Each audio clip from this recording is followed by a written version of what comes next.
to the Future is Freelance podcast for solopreneurs, digital nomads, slowmads, consultants, remote workers, e-residents, and people living a life without traditional boundaries.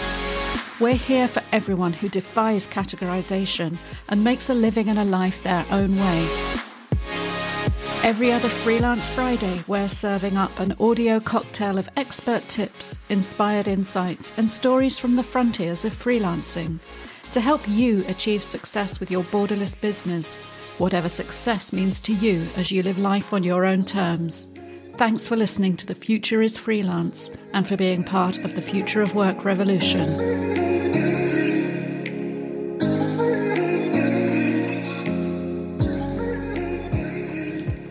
Hello, and welcome to episode 8 of the present season of The Future is Freelance. And first of all, thank you so much to everybody for the fascinating feedback and discussion that came off the back of last episode all about using AI and ChatGPT as a freelancer. Really fascinating subject and one that we will definitely revisit. So please keep your comments and feedbacks and reviews coming in. I really love to read them. For today's episode, I wanted to deal with another subject that is important to me as a freelancer, but I hope is also going to be interesting and important to many of you as well. And that was because I wanted to do an episode all about freelancing in Spain. Freelancing in Spain is obviously something I've been doing for quite a while. But this year, so much has changed, and in a good way. More and more people are getting the opportunity to join us here in Spain and enjoy the remote work lifestyle and the opportunity to freelance here for clients within Spain, within the EU and further afield, more than ever before due to some important legal changes. To help me unpack that, I decided to talk to my accountant. Not the kind of things I normally talk to him about, especially not this time of year, but he's somebody who operates a business here and works with freelancers and remote workers extensively. So I thought who better to sit down and unpack all the recent legal changes and what that means for the culture and realities of freelance business in Spain. I hope you enjoy this conversation. For me, I found it really interesting actually to look more broadly at the political and social context of what's going on in a country that I've lived for a lot of years.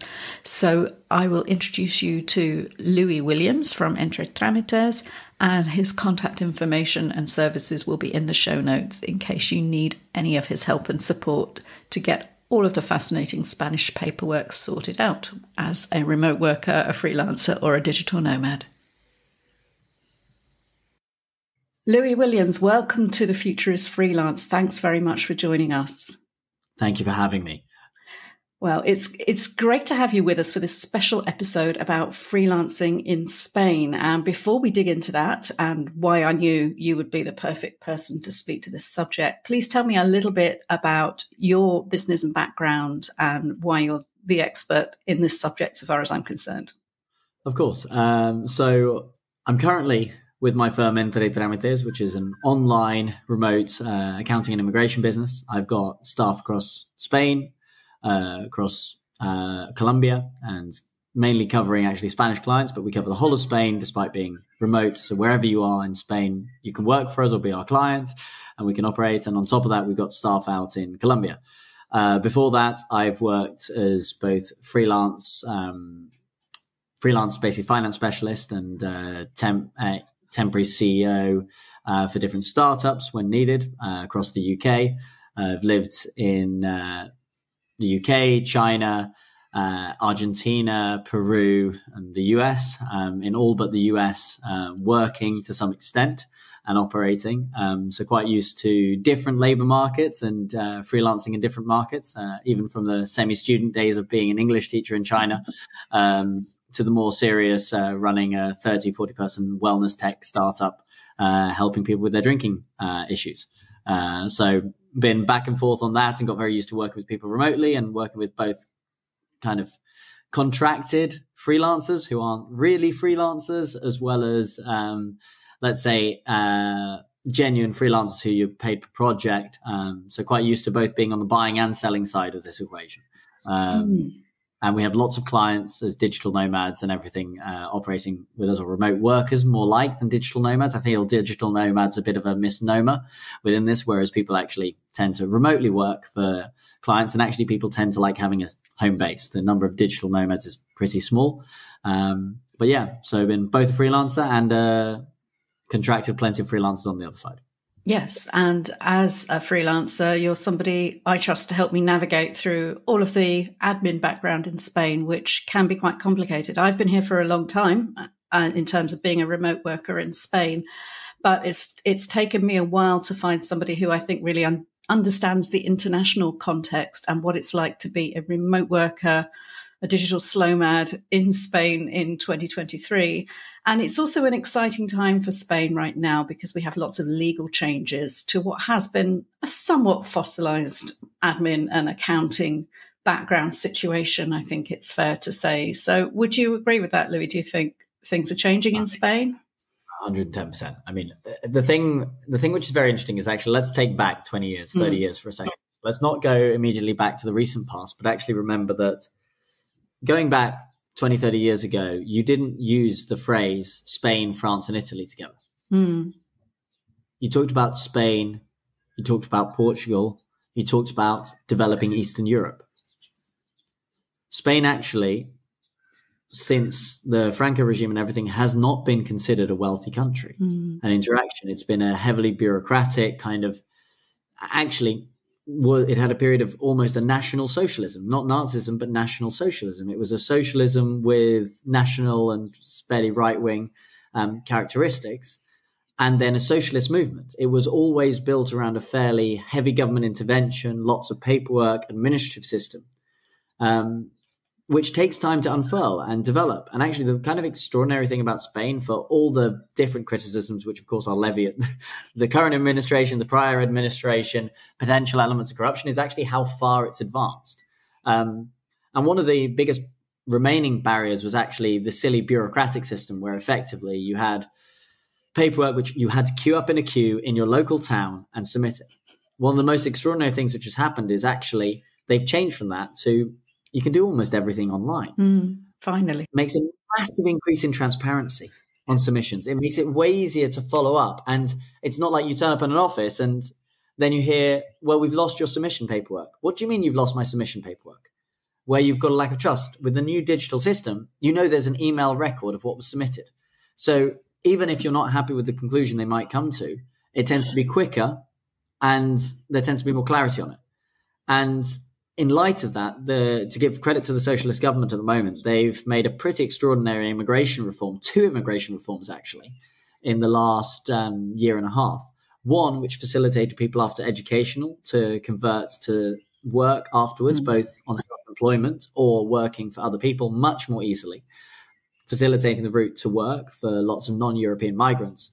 And then on top of that, the other part is with the startup law coming in now, it's actually loaded up with digital nomad visas and other elements, which actually enables remote workers to come and work from Spain, take advantage of the good climate, the infrastructure and everything else, but actually live here. And the digital nomad visa arriving in Spain is critical because although many other countries have got digital nomad visas, there are very few countries which actually have so many people who would like to live there.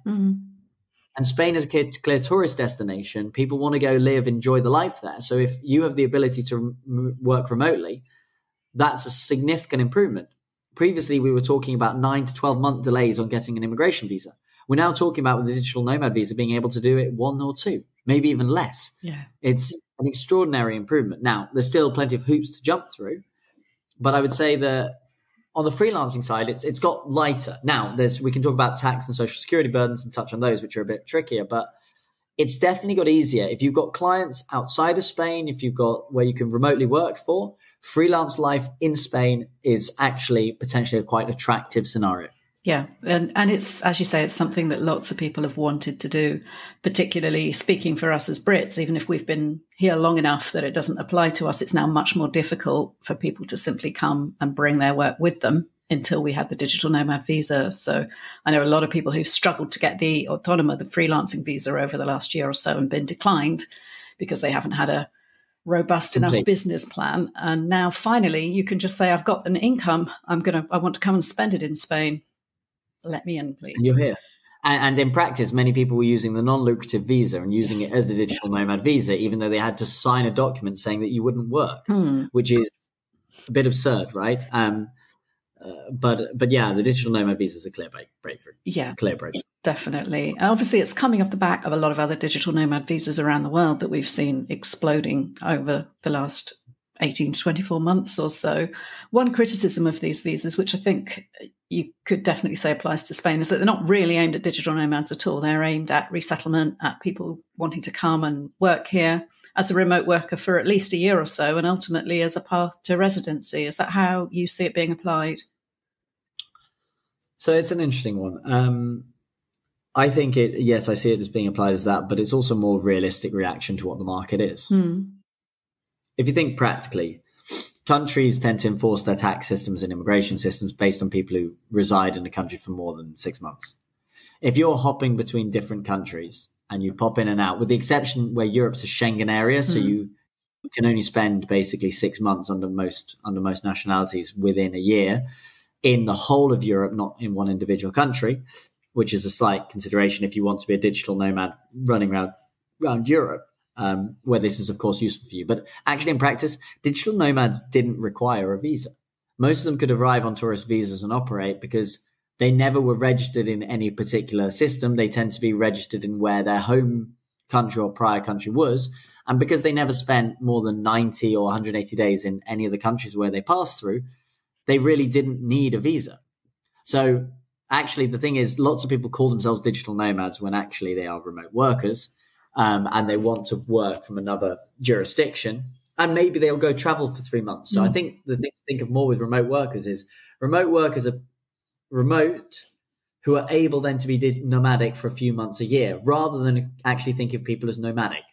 Because actually, most people want to set a base, and that's where the majority of the market is. I mean, on my personal perspective, I've got a remote company. What does that mean? It means very easily I can go out to Argentina to a friend's wedding, go for a couple of weeks, work there, not need to take any holiday, or maybe take 1 day for the flight.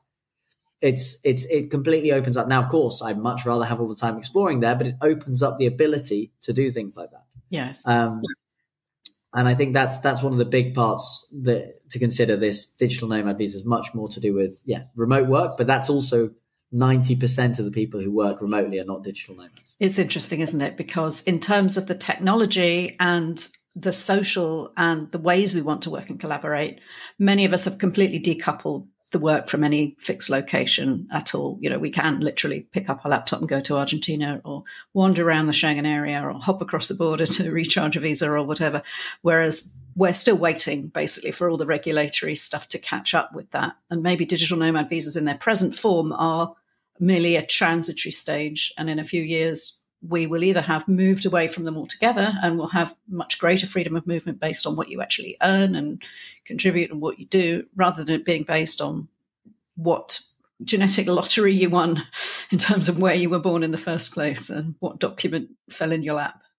I think one thing which is going to affect that more, and I know we're deviating a little bit, but is to think that there's a big changing demographic transition at the moment. Many of the developing countries that we see in reference to are getting richer relative to the developed world every 10 years. You close the gap by 15%.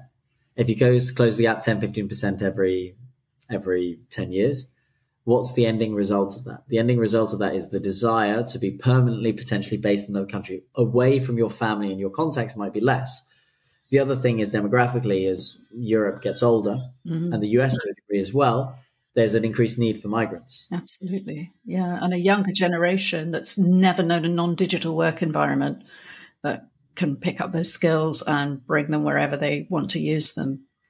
And with more digital and remote work, it would remove part of the competitive barrier of why you need to be located in certain jurisdictions in certain countries. I could see remote work potentially, I think globally for the world, it's going to be a fantastic improvement. But one of the effects that it might have is actually a lowering of the living standards for professional workers whose work can be done remotely in wealthier countries as competition rises from the developing world. It's very similar to what happened with multinationals. Previously, multinationals out in Asia would be hiring Western officials to take control, lead it even into graduate programs. And now they hire locally because educational standards are actually very good in many local markets.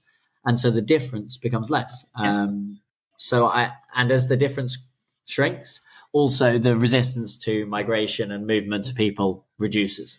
That we need more people to support the pensioners, and that will likely lead to, yes, much freer movement between countries of working age people. Definitely. Otherwise, we're just going to end up with a generation of geriatrics in Schengen and nobody coming in and contributing to the tax base. So, yeah, things will have to chill out a bit. But we're moving in the right direction, hopefully, by unlocking the work from specific locations. Then eventually the paperwork will hopefully catch up. More and more people will be able to make the choice that we've done, and many others, to come and live in Spain and bring our work with us. But one of the things that often comes up when we talk about freelancing in Spain is people say it's an expensive and difficult place to freelance. Now, visas and things aside, we've got access to the digital Nomad visa, or whatever it should be called. One of the things that people criticise is the high social security bargain. Could you speak to that at all? Do you think that's a fair criticism?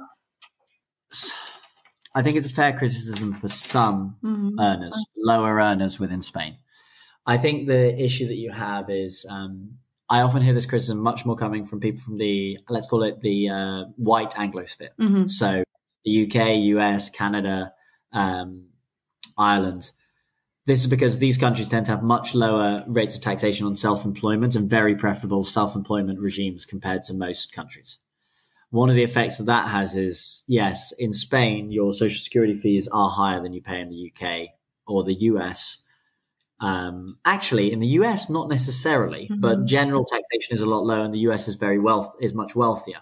So, because if you imagine within the US, if you're earning $60,000 in the US, that's a normal income. $60,000 in Spain is 2 to 3 times the average earnings. 3 times the average earnings. So, actually, earning $180,000 in the US, think what tax rate you pay on that. That's the same tax rate you should expect to pay in Spain on $60,000. And I think that's one of the areas where we disconnect, because Spain is not as wealthy a country. So you naturally will shift up income tax regimes. But if you look at social security payments, particularly for the more highly paid, so those with 40,000 euros, 50,000 euros upwards, social security payments are actually lower than most European countries. With the exception of a couple of parts of Eastern Europe where you've got some very nice advantage programs. But compared to Germany, France, even the Netherlands, a classical freelancer hub, or Scandinavia, your actual tax rate in Spain is lower on the self-employed on social security. The problem point comes when you talk about low earners. So one of the things that is very difficult is, let's say you are only making 10,000, 13,000 a year, euros. The expectation on social security that ratchets very quickly up to 230, 260, 300 euros a month is a very hard push. And unfortunately, the very high taxation of the lowest paid in Spain has an effect of pushing many people into the black market. And that would be what I would highlight probably as the biggest weakness. I would very much like to see some form of development of a mini jobs sort of program, replicating Germany or others, or self-employment allowance where you could earn, let's say, 5,000 euros without starting to pay any social security, just to really help people get not used to contributing without paying, without being in the black market. Have a chance to be a little bit entrepreneurial and try out a new idea to support themselves as well. I think this idea that you can only get that discounted year, and it's only a single year now, of the social security contributions. Is it once every 3 years or something? So if you blow it, basically, then, you can't have another shot for it. I think this is one of the biggest weakness that I would identify in the self-employment system is this. Social security rates are high.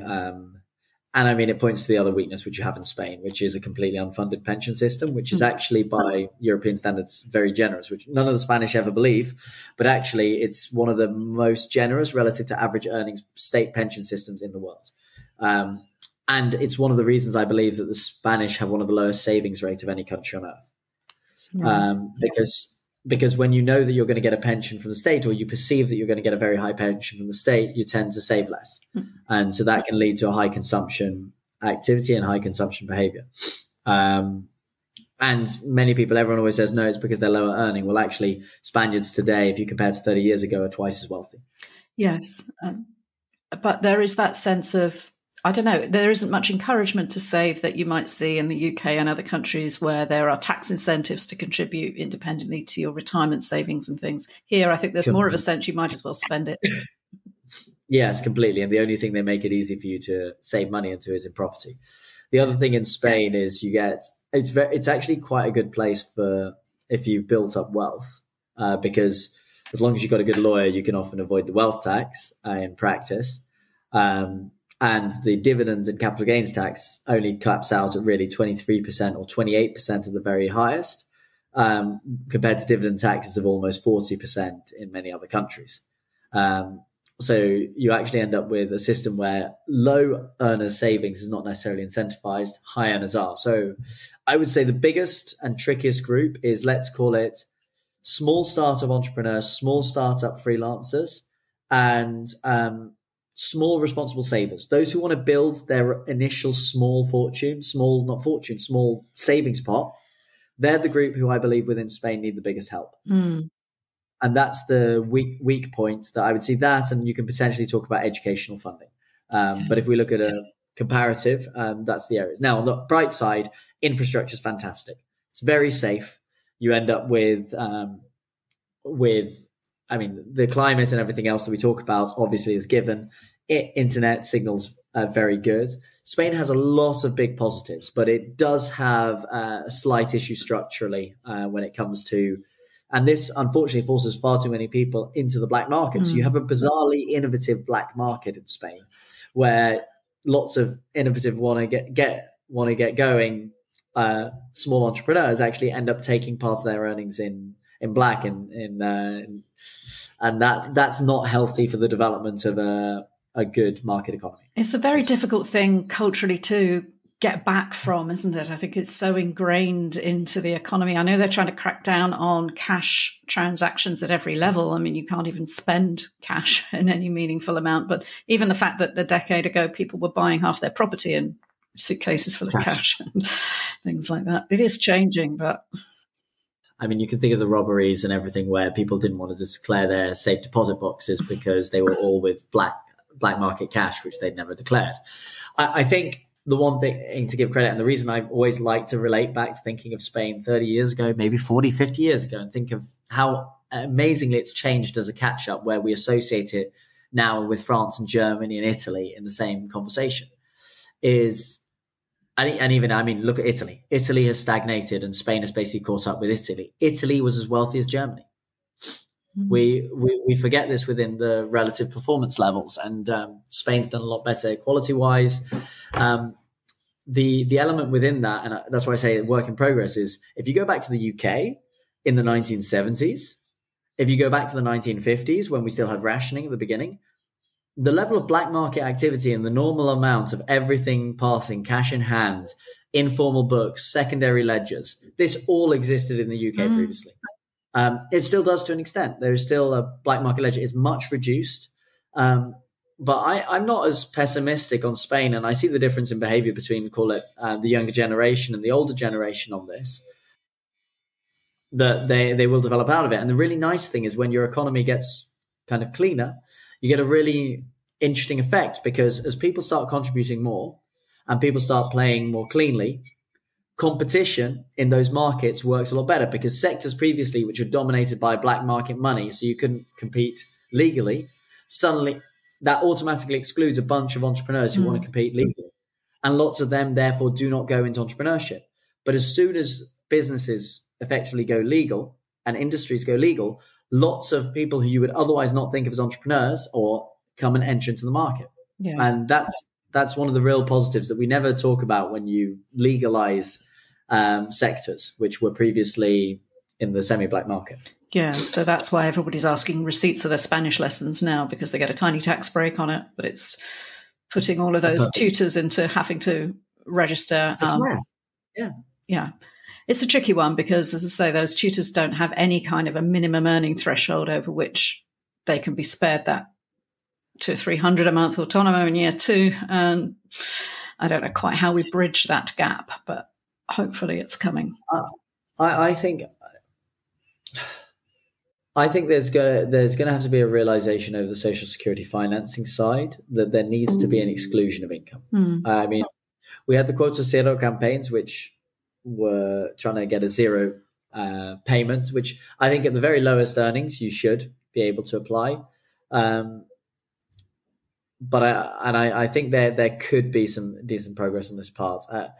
We've seen some green roots on it, and if growth accelerates now coming out as actually things are looking up in Spain relative to other countries, I wouldn't be too pessimistic that we could see further reforms on the autonomous part, particularly to really get rid of this black market economy. Yeah. Because if you get it legal and you're taking, even if you take half the tax you did before, but now it's legal, you suddenly transform your tax take and you can pay for tax cuts in the other areas. Yes. And that's better for all of us who are paying.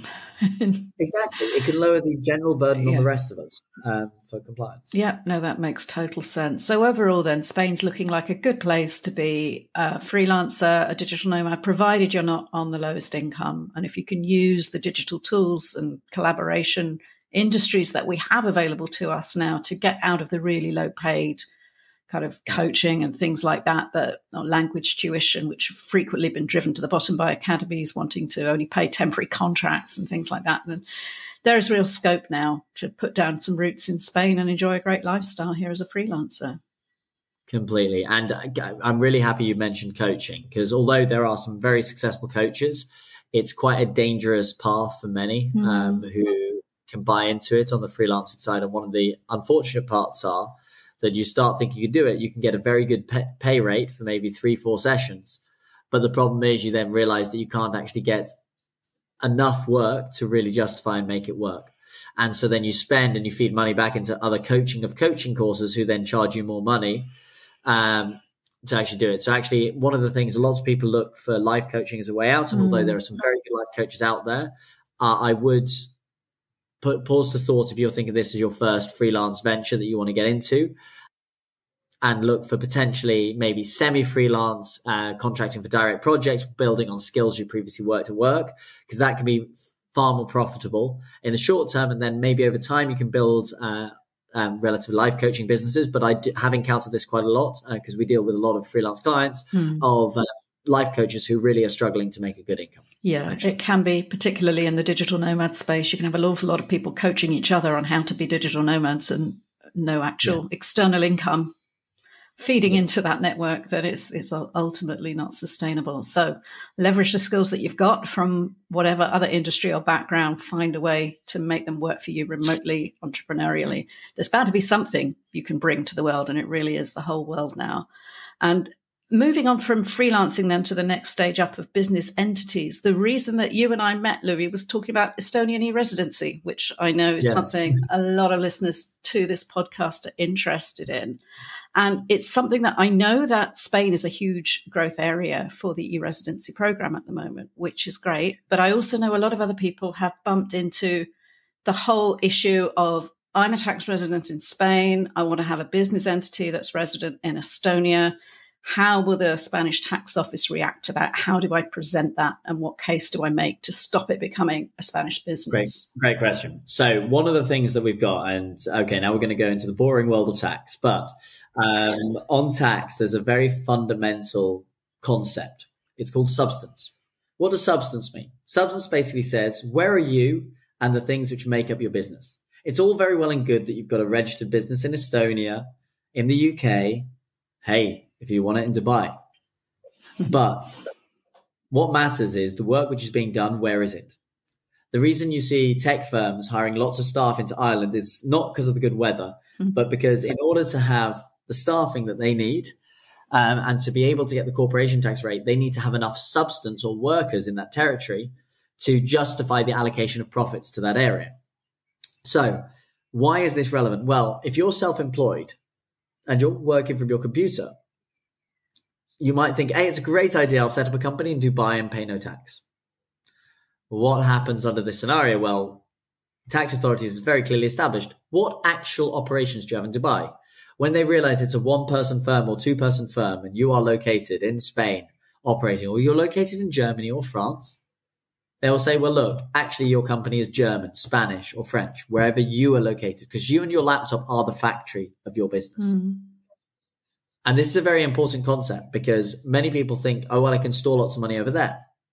Now, am I saying get rid of your Estonian OU? Oh, no, not at all. There's a good reason. Good. I want to keep mine.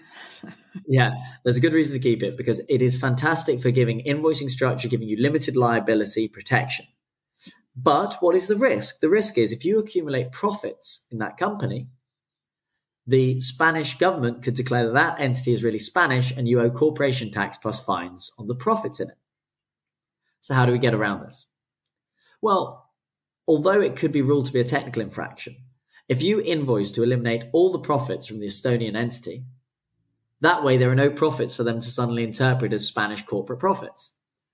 You set up a self-employed, invoice out the income which you've built up in the Estonian entity, and from that, there is no tax liability because you're already paying your liability as self-employed in the country where you're based. And this can work very nicely if you are a remote worker, and let's say you're a freelance worker, you're saying I'm going to work from Spain for 2 years, then I might move to Georgia for a year, then I might move back to the UK, and then I might continue on till Australia. Who cares? Like wherever you're thinking you want to, or Bali or Thailand. And the Estonian entity allows you to keep a clear structure, a constant business address for the other countries. This is the area where it comes into its own. There's also a big advantage when we talk about e-commerce stores, but that's a separate area where if you're looking to launch e-commerce stores, Estonia's got a very nice system associated. But critically, you should not accumulate profits in these entities. Once you are stably living in a country, do not build up profit in an offshore entity. So wherever it is, and if you don't do that, you're safe and dry. That's why some people have the mistake of thinking they could set up an Estonian entity and that's a great tax saving tactic. Right. Unfortunately, that's not quite true. There is some advantage on pushing through some expenses, which might not be deductible in other jurisdictions, but the bigger benefit is limited liability and a clear, reliable address where you can invoice clients consistently, no matter where you are located. Yes, and just the sort of admin overhead, Yes. I think, of doing business in Spain. Even a firm with as fair pricing as your own charges a lot more to do the tax return for a limited company than it does for a self-employed person, and it doesn't compare with Estonia. When you're a one-person band, Completely. it's too much to pay for limited liability. Exactly, and this is a really nice thing you touch on this, where when you're looking just for limited liability and protection and the ability to have a consistent invoicing address, it's a great solution. If you're looking for tax saving because you're a high earner, let's say 80,000, 90,000, 100,000 more, this is the real moment where looking at a SL in Spain could be advantageous because you have substance in a location and you can split income between salary and dividends. But if you're not looking for the tax saving benefits, if you're looking much more for operating structures, making it easy, giving you limited liability, Estonia is a fantastic way to go. Yeah, just invoice it out. Don't pay yourself dividends. Don't build up realized profits in Estonia. As soon as you make some money, bring it back into Spain and have it fully taxed here, then everybody will be happy. That should be the situation in the long run. Great. Okay. I mean, the reason that I turned to Estonia 5 years ago now was basically for the speed of incorporation, for the lack of hassle. Doing business in Spain at that time, even in 5 years, has changed incredibly. Just things like digital signature and the way that admin is transforming. If we could just get the crystal ball out for a moment and try and look another 5 years into the future, or less than that, if you're not comfortable with that. But what do you see as the future changes and hopefully good things that we should be looking out for as freelancing in Spain? What do you predict? So politically, it's going to be very interesting to see what happens in the next election. So there are plenty of negatives, which I'll say about the most likely incoming government of a combination of Partido Popular and Vox. What I expect to see is a reduction in immigrant visas for arraigo social, for any illegal migrants or people who are irregular in Spain. So if you are irregular and listening to this, please get your application in as early as possible. For those who, but on the positive side, what is quite likely going to be happening when we're talking about potential tax-free allowance is mini jobs, adjustments on this to free up the ability to work partially. I can very much see the Spanish government enabling for instance, if you're an employee at the moment and you'd want to do some freelancing on the side, for them to free up the ability to do some freelance work without registering for Social Security, provided you are contributing as an employee. So to do add-on jobs, which I think would be a fantastic way to start liberalizing the sector. I suspect they won't go for the full way of what we would hope, which is giving, let's say, a 5,000 tax-free allowance, which you could start operating as an autonomo without registering for Social Security. I expect they won't go quite that far, but I can see them easily doing it if you are contributing already as an employee, which I think would be a great thing for starting to generate the innovative system. Yeah, bring on the side hustles. Exactly. It's a great form of productivity, and it's silly that in Spain you can only work 40 hours and legally you're limited to 2 hours of overtime a week on average maximum, which in practice no professional services company does. And so you normalize again breaking the law. I expect to see some level of simplification, because although the startup law reform was a step forward, it was a very badly drafted piece of legislation, in truth. I think nobody wanted to vote against startup law, even though I think Partido Popular accidentally voted against it and then proved it on the next sitting, saying that afterwards that it was an accidental vote against. But it was legislation which needed some revision because it's got lots of odd requirements. For instance, for the new Beckham's Law procedure, which gives you a 24% tax break.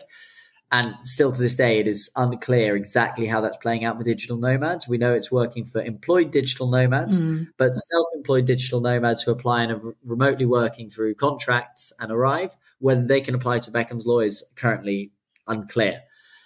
There's other parts where you need both by becoming a company director or an innovative company director, you can get access to this law, but why would you need a separate classification for innovative company director if a company director gets it anyway? Yes, I want to be a non-innovative company director. Exactly, it's a bit puzzling. So I would say the general parts I'd look as positives. I expect to see a simplification of some of the complexities which emerged in the current reforms to make it clearer, cleaning up the books. I expect to see something on the side jobs to come in. And then on the other positive areas, there's the hope that they would add a small VAT exempt threshold where you can start operating. I think that's unlikely, as the Hacienda is currently advancing. E-invoicing is still a long way off for a lot of small providers.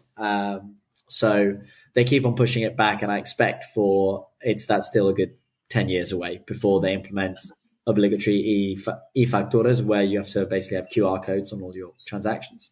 But yeah, I think the biggest thing would be opening up a mini jobs, some simplification on legislation. And I would expect the incoming government could do some pretty aggressive stuff on corporate tax. Right. This might make it quite advantageous for people who want to set up Sociedades Limitadas, SLs. Okay. So I'm not allowed to say never again then.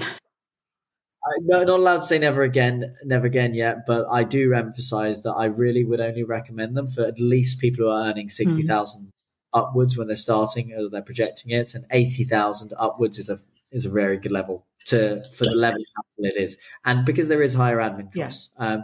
There is also one big potential change which could happen. There is talk at the moment of autonomos not requiring quarterly filing for VAT, but changing annual filing for VAT. So although you'll have to make installment payments on income tax, they might allow it to be done on estimated income with VAT, which could lower the amount of paper filing. However, I expect if this does come, this is 4 or 5 years down the track. Right. Okay. And just to be clear, these changes that you're predicting would be if we had a new PP-led coalition. I think it would be most likely with a PP-led, Partido Popular-led coalition. Okay. I think it is unlikely that we will see any simplification if the socialists come in. I think if the socialists come in again, what I would expect to see is the Social Security to continue moving more progressively to reflect employment.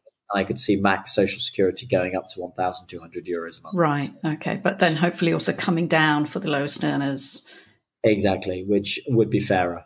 So I could see that coming into place. Although it could have some bizarre effects of, we would see whether there be an increase in semi-black market activity of higher earning autonomous, really trying to shield their marginal income. Yes, absolutely. Yeah, there are lots of reasons to not drive innovation and money offshore. But I guess we'll just have to see, because as with so many things, it depends so much on those electoral outcomes.